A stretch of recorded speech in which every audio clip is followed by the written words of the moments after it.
Now that you've learned the basics of memory, we can move on to mnemonics. Mnemonics are tricks or strategies that help support memory. They're sometimes referred to simply as mnemonics. Sometimes they're referred to as mnemonic devices, mnemonic techniques, or mnemonic strategies. Just like there are a lot of ways to refer to mnemonics, there are a lot of different types of mnemonics. We will talk about a few of them, but there are many more as well. I hope that each of you find at least one strategy that helps support your learning in this class, in all of your other classes, and in other areas of your life as well. Before we jump into learning the explicit mnemonic strategies, I want to start by touching upon learning and retention. So, learning and memory are actually hypothetical constructs. We talk about them as though they are concrete, but we really can't see them.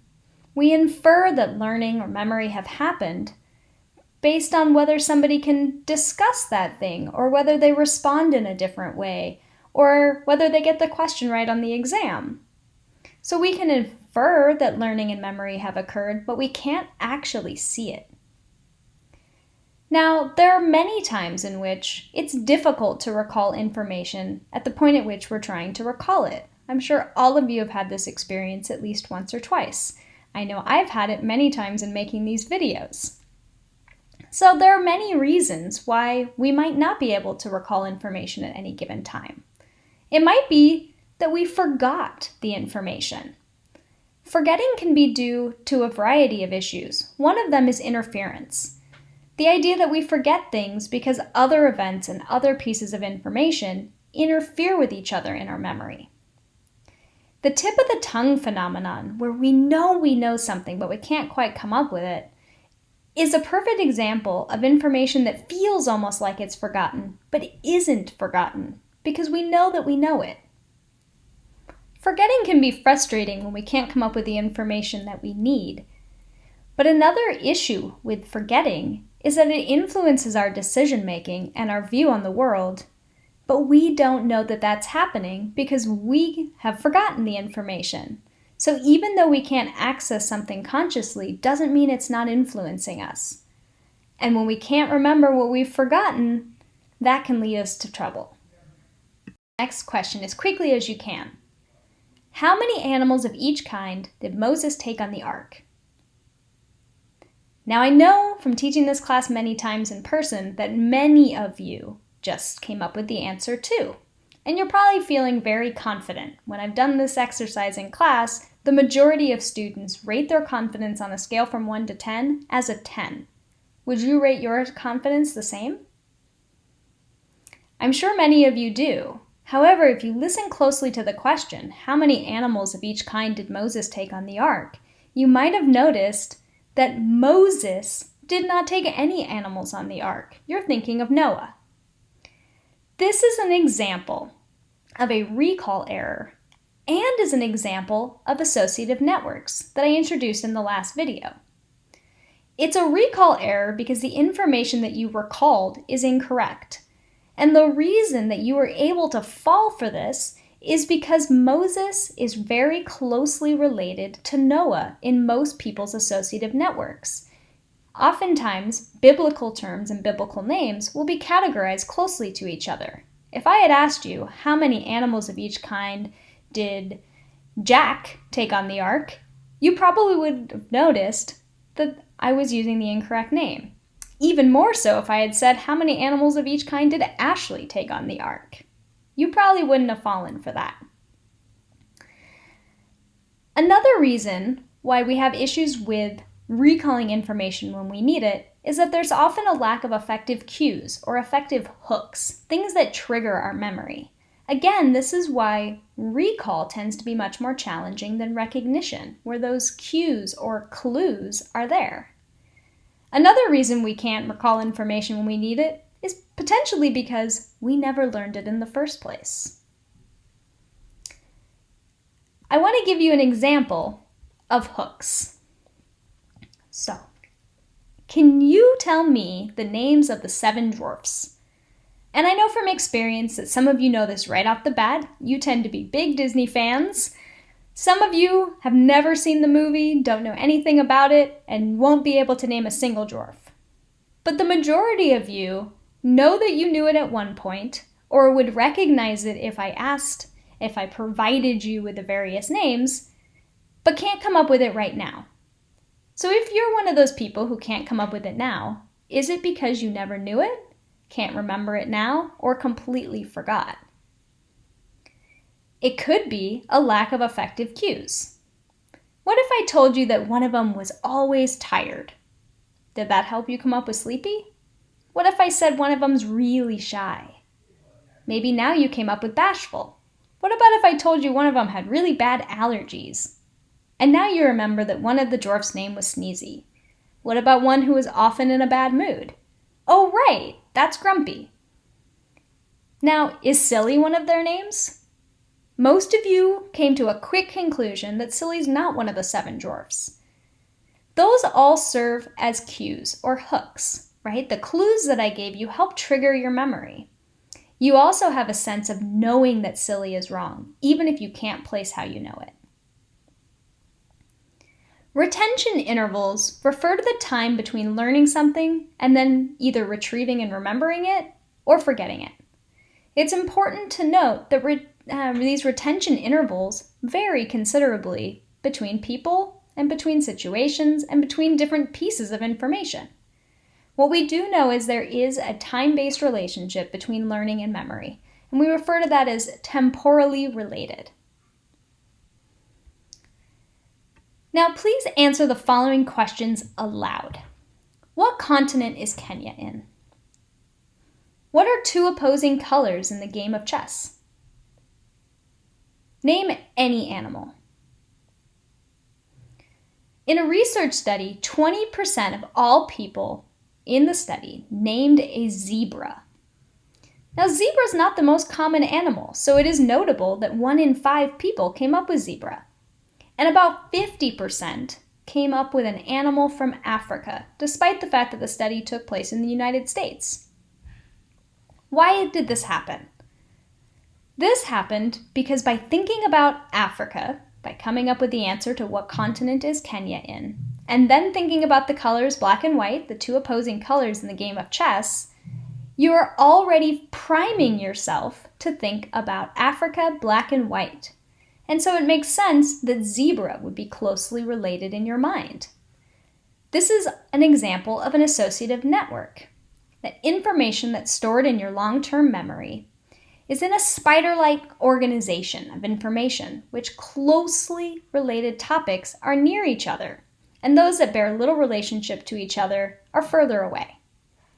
That means that objects, emotions, and actions that frequently occur together become linked in our memory, so that when we retrieve information, one memory reminds us of a related concept, which reminds us of another, and so on. Associative networks and slips of the tongue can tell us about how we categorize information. For example, if I accidentally call you by the name of another student in your class, that says something about how I've categorized you and my relationship with you, that I see you as a student in this course, rather than perhaps maybe giving you the name of somebody who looks like you, or slipping up and calling you the name of a different student in another class. That might say that I categorize you as a Cal State Fullerton student. We can learn a lot by the mistakes people make when they communicate.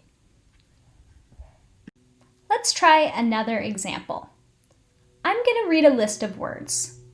I'd like you to try to remember as many words as you can without writing any of them down. You can use any strategy in your mind that feels like it'll work for you.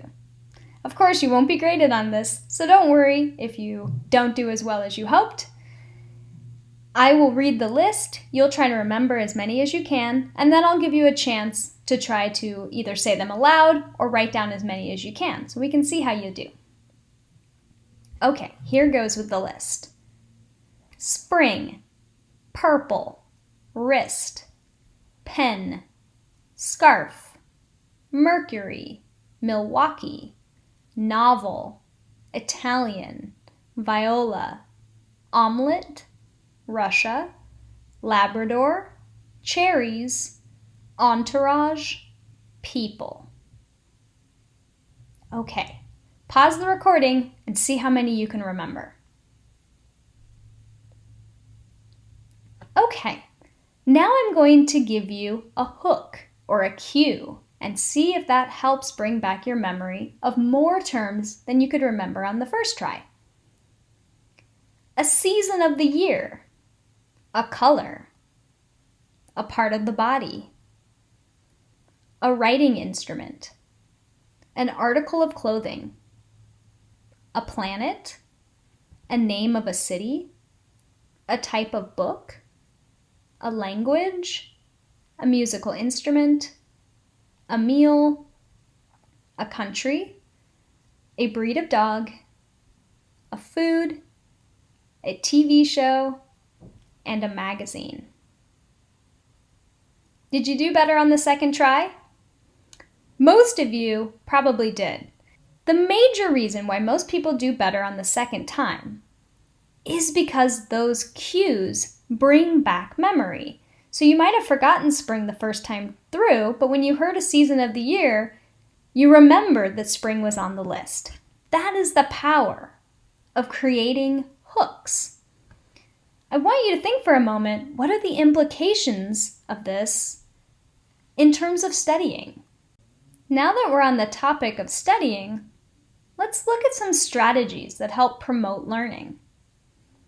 The first is to pay attention, and that might sound obvious, but you also might be surprised to find out how often you're really not paying attention.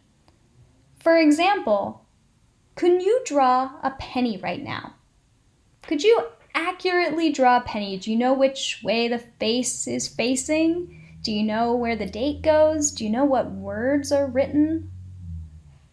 The majority of you would not be able to accurately recreate a penny, and yet the majority, if not all of you, have been exposed to pennies for your entire lifespan. Why can't you remember how it looks? Because you weren't really paying attention. A lot of people struggle with remembering people's names. It's really a very common complaint about memory. One strategy you can help, based on paying attention, is to always repeat the person's name back to them. The reason this is really effective is because it demands that you're paying attention. You can't repeat the person's name back unless you heard it. It also gives the other person a chance to correct you if there's an error. You don't want to find out a year into knowing somebody that the person's name is really Larry and not Harry. Similarly, those of you who work as servers might have been told that it's a good idea to repeat back orders. The reason this is really effective is similar. A, it helps support your memory, and B, it provides a really great opportunity to be corrected if there was a misunderstanding before the order's already been made. Next, monitor meaning. This is closely related to paying attention. Monitor meaning refers to really paying attention while you're reading something to ensure that you understand what you're reading. If you don't know what you read, you absolutely will not remember it, and it does not work through osmosis. One strategy I really like is to state concepts in your own words to check comprehension. There's no better way to find out if you understand something or not than to try to put it into your own words. If you struggle heavily with that, it's a really powerful sign that you don't fully understand the concept. Next, to distribute learning. It is so important not to cram, and I understand the temptation to wait until the last minute and stay up all night and study. However, not only is it terrible to skip a night's sleep, your body really needs that, but in terms of learning, it really doesn't support good quality memory. What happens for most students who cram is that despite the fact that many of them will do well on the exam, they're unlikely to remember that information over the long term. School is an investment in time, energy, and money. I would hope the majority of you want to hold on to these memories you're creating as long as possible. Study periods should be long enough to integrate material. but not so long that it's hard to pay attention or that you start really losing focus. Ideally, you want to vary the length and the location of the study sessions for maximum benefit. That way you're not creating context-dependent memories that'll be harder to access when you're taking the exam or working on an assignment. We're all different in terms of our attention spans and our ability to study for longer periods of time. I am somebody who generally takes kind of a long time to get into what I'm working on, but once I'm into it, I can do it for a very long period of time. My youngest sister is quite my opposite. She gets right down to business, but she has to take a break every hour or she completely loses steam. You might be like one of us, or you might be somewhere in between. What's important is that you learn what works best for you so that you can implement that into your schedule. Next is to get organized. Imposing structure or some kind of organizational scheme on the material that you're trying to learn. Reviewing things in groups or categories one at a time really helps create this organizational structure, and it helps support your memory by creating categories of information similar to chunking. This is one reason why I lock the modules week to week. I really want students to delve into that week's materials and to grapple with that information and to see it as a distinct unit of learning before moving on to other material that might complicate your learning and might also impair your memory. Let's do another activity. I am going to read a list, and again, I want you to see how many you can remember. Girl, heart, robin, purple, finger, flute, blue, organ, man, hawk, green, lung, eagle, child, piano. Pause the recording and write down as many as you can remember. Okay, I'm going to read the list again, but in a different order. Again, I'd like you to see how many you can remember, and I'll give you an opportunity to pause the recording and write down as many as you can remember after I read the list again. Green, blue, purple. Man, girl, child. Piano, flute, organ. Heart, lung, finger. Eagle, hawk, robin. Okay, pause the recording again and see how you do. The vast majority of you likely did better on the second try. That's due to two main reasons. One is practice effects. You did get to hear the list a second time, so you should do better even just hearing all the words twice. But the bigger reason why you did better on the second try is because the information was categorized for you. It's much easier to remember green, blue, and purple as the three colors on the list, rather than trying to remember an isolated list of words that seemingly have no connection to each other. This is very similar to the concept discussed earlier in the course, which is chunking. In fact, the research shows that there's an average of 2 to 3 times of improvement when the list is categorized rather than when it is presented in random order. The next strategy is to generate as many retrieval cues as possible. As I mentioned earlier, retrieval cues are also known as hooks or as clues. Inert knowledge is information that you can't recall when needed. In your experience, that might be really common during an exam or during a discussion.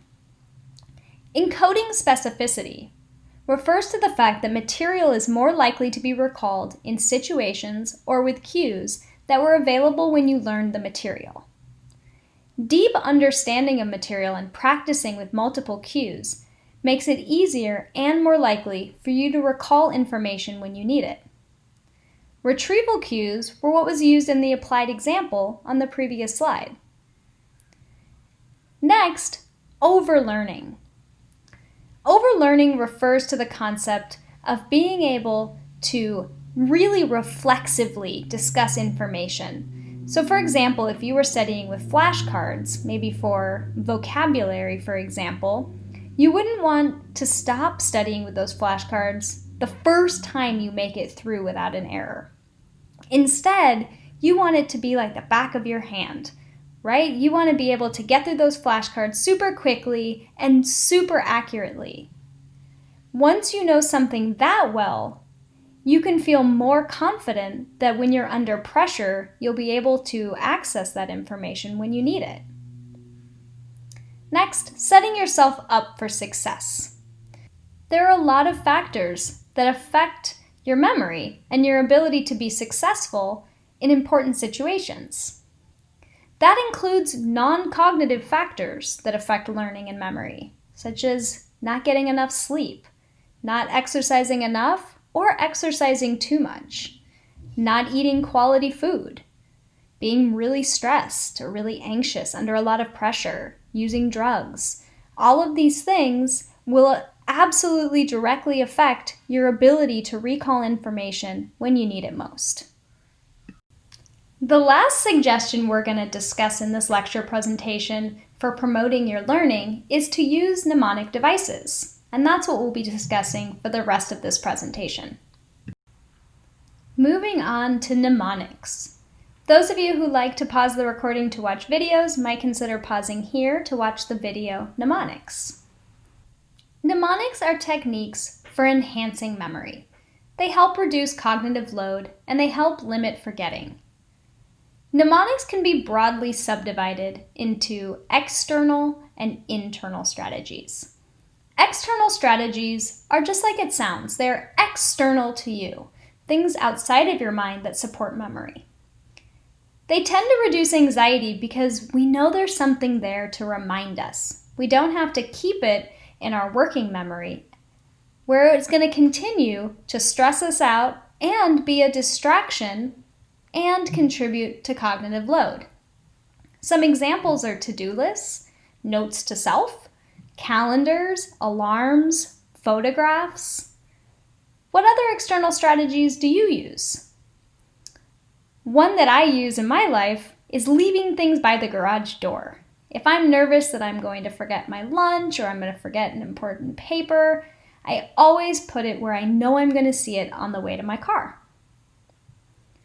Internal aids are strategies inside of your mind that support memory. These help us learn and help us retrieve memories because they act as hooks.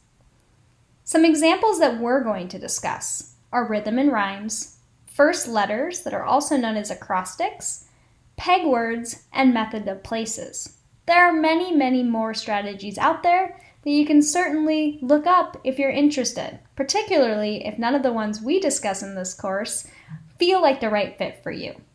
The important thing is that internal aids provide some kind of organizational scheme or meaningful context for information. Starting with rhythm and rhymes. Rhythm helps us establish the rhyme and makes it more noticeable if you make an error. Rhythm and rhymes help deter forgetting because they make information more meaningful and more memorable.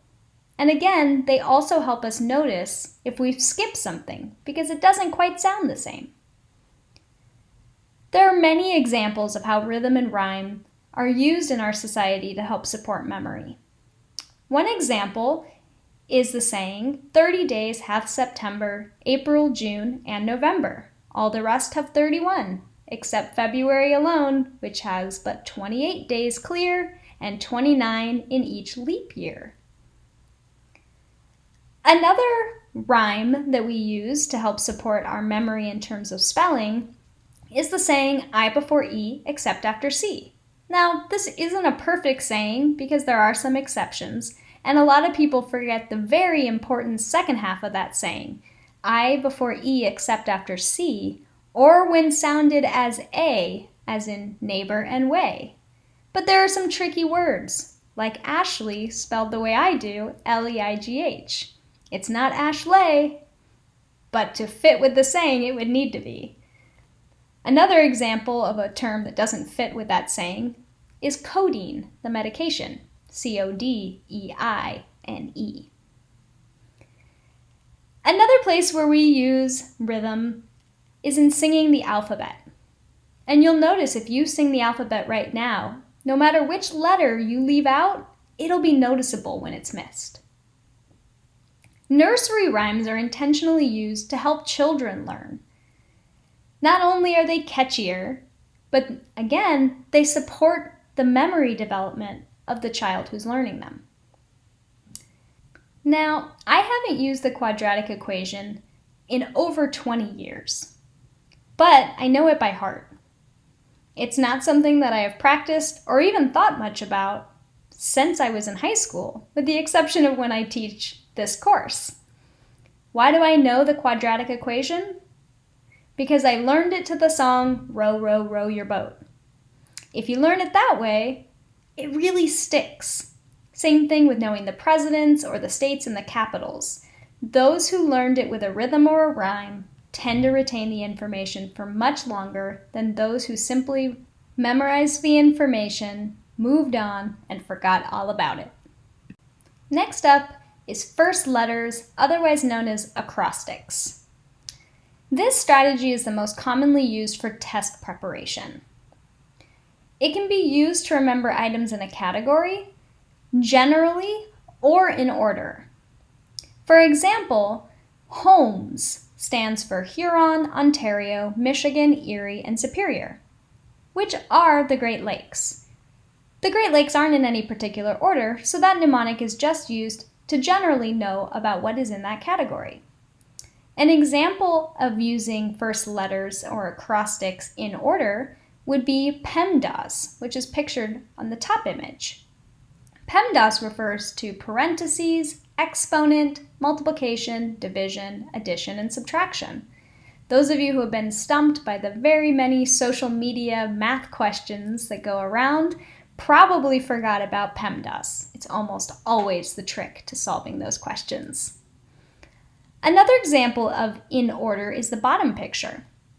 This one can be used to remember the taxonomy classification ranking used in biology. You might have learned it as Dear King Philip came over for good soup, or the way I learned it, dumb kids playing chess on freeway get smashed. They have the same letters used, and they refer to, as pictured, domain, kingdom, phylum, class, order, family, genus, species. Another mnemonic I learned growing up was to learn the lines of the treble music staff. Every good boy deserves fudge. One I use more frequently than I even want to admit is for north, east, south, west. That ordering really matters, so if I know I'm going north, then east is to my right and west is to my left. I use the mnemonic never eat shredded wheat, though I've heard many, many variations of that. Another one for those of you who, like me, used to struggle with spelling the word rhythm, might find it helpful to use the mnemonic rhythm helps your two hips move. You can also use the first letters acrostic strategy for learning things in order to remember points you want to make in an essay or in a presentation. That can be really helpful if you know that you're going to have an essay question on a test. If you're wondering what the difference is between first letters or acrostics and acronyms, it tends to be that acronyms serve as abbreviations. They're terms or words that we use. So SCUBA is actually an acronym for self-contained underwater breathing apparatus. We don't use SCUBA as a memory technique. We use it simply as an easy way to communicate or to abbreviate information, because that would be a long term every time you wanted to talk about scuba diving. Same thing with GPA for grade point average or FBI for Federal Bureau of Investigation. Next, we'll talk about peg words. For those of you who like to pause the recording to watch a video, the video you might watch now is using peg words to learn Erikson. Peg words are one of my favorite types of mnemonic strategies when I have a lot of things that I need to learn, particularly when they need to be in order. Pegwords use imagery to help associate words that need to be remembered with previously learned hooks. One of the challenges with using this mnemonic is that you do have to learn something before you can use it, and that is to learn the actual pegwords themselves. You can see in the image what the pegwords are from 1 through 10. 1 is a bun, 2 is a shoe, 3 is a tree, 4 is a door, 5 is a hive, 6 is sticks, 7 is heaven, 8 is a gate, 9 is a vine, and 10 is a hen. You can see this also plays on the rhyme mnemonic. For this mnemonic to work, the images you create need to interact with each other, and they need to be really vivid and detailed. Let's say you're going to the store and you're on your bike so you can't take any notes, and you need to remember to get strawberries, coffee, chicken, trash bags, and toothpaste. To use the pegword strategy, you would start with 1 is a bun. So 1 is a bun would need to interact with strawberries.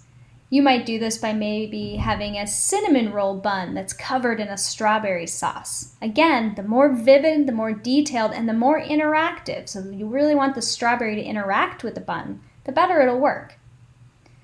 Next, coffee. 2 is a shoe. I might imagine drinking my coffee from a shoe. 3 is a tree. Maybe a chicken is stuck in a tree and a fireman is getting him down like it's a cat. 4 is a door. Maybe you're going into a haunted house and there are trash bags that are cut at the entrance. 5 is a hive. Maybe instead of honey oozing out, there's toothpaste. Now that I've been through that, I could ask you, what was number 2 on my list? 2 is a shoe, drinking coffee, it's coffee. What was number 4? 4 is a door. Oh right, the trash bags on the way into the haunted house. You could also do it backwards. What number was chicken? Oh, the chicken was in a tree. 3 is a tree, so it must have been number 3. I really love this strategy and find it really helpful in my life. The last mnemonic strategy we're going to discuss in this lecture presentation is method of places. Method of places is also referred to as method of loci. Loci being places in Latin. For this strategy, you want to visualize a familiar space or a familiar path, and then you're going to place the items that you need to remember along your way. Now, I'll be honest, this is not my favorite strategy because I'm not an intensely visual person in this way, but it works really well for a lot of people, so I encourage you to try it out and see if it's a good fit for you.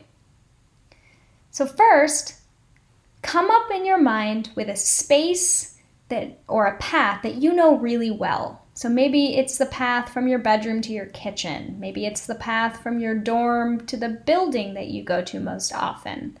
Maybe it's your bedroom in general, just that space. Something you know really well and can picture clearly. Next, you're going to go to that space in your mind or to that path, and you're going to place the items you need to remember in that mental space or path. Similar to pegwords, images work best when they are detailed and interactive. It's also important that you use distinct locations, so you wouldn't want to do every light, for example, if you were doing the path maybe down Chapman Avenue. It also needs to have good lighting, not too dark, but not too bright either. You really want to make sure that you would notice it. So let's say you need to place paper clips, glue, scissors, pens, a stapler, and Post-it notes. Go to that space or path in your mind and start with the first thing that stands out to you. So for me, I might do my front door to my home office. From my front door, the first thing I see is the staircase. I might put the paper clips there right along the railing. Maybe I'd even create a railing out of paper clips in my mind. Then when I get to the top of the stairs, there's a little landing with a little shelf. Maybe I put the glue on that shelf. Maybe the glue is dripping off of that shelf. From there, I see some picture frames. Maybe I put the scissors in one of those frames. Or maybe the scissors are cutting through a frame. Next, I see my bedroom. So perhaps I make the door of pens in my mind. Then I go around a corner and there's a big picture on that. So then maybe I see the stapler as being inside that frame. Lastly, I get to my office door and it's one giant Post-it note. Now, can you go back through your space or your path and identify the things that you were trying to remember? Now that you have listened to the basics of memory lecture presentation and this mnemonics presentation, how would you define memory in your own words? What types of methods or strategies do you use to help remember and retrieve information?